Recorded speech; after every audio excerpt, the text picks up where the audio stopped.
Bu gecələrə də Şam-ı Qəriban deməkdə məqsəd, yəni artıq xeymələrdə bu gecə şam yanmırdı, çıraq yanmırdı. İmam Hüseyni şəhid edəndən sonra onun balaları, bacıları, qardaşı balaları qaranlıq gecə həm özləri qürbətdə, vətəndə qərib olmaq çox çətin məsələdir. Adam öz vətənində qərib ola, bu ağırdır. Başqa yerdə qərib olanda adam qəbullanır ki, öz yeridir. Amma öz doğma diyarında o ümmət ki, bilə sən Peyğəmbər balasısan, Peyğəmbər ailəsisən, o xanədandansan, amma yenə sənə hörmətsizlik edərlər, bu insan üçün çox ağır olar.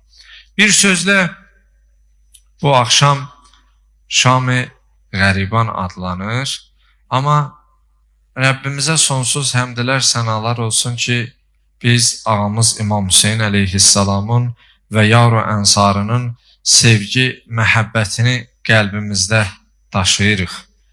Allah bu sevgi, məhəbbəti bizim qəlbimizdən heç zaman almasın. İmam Hüseyin əleyhissalamın doğrudan da o sevgi, məhəbbəti insanın qəlbində olmasıyla insanın ruhunun paçlanması və insanın ruhunun nurani olmasına səbəb olur. Allah bu nuru bizə çox görməsin inşallah.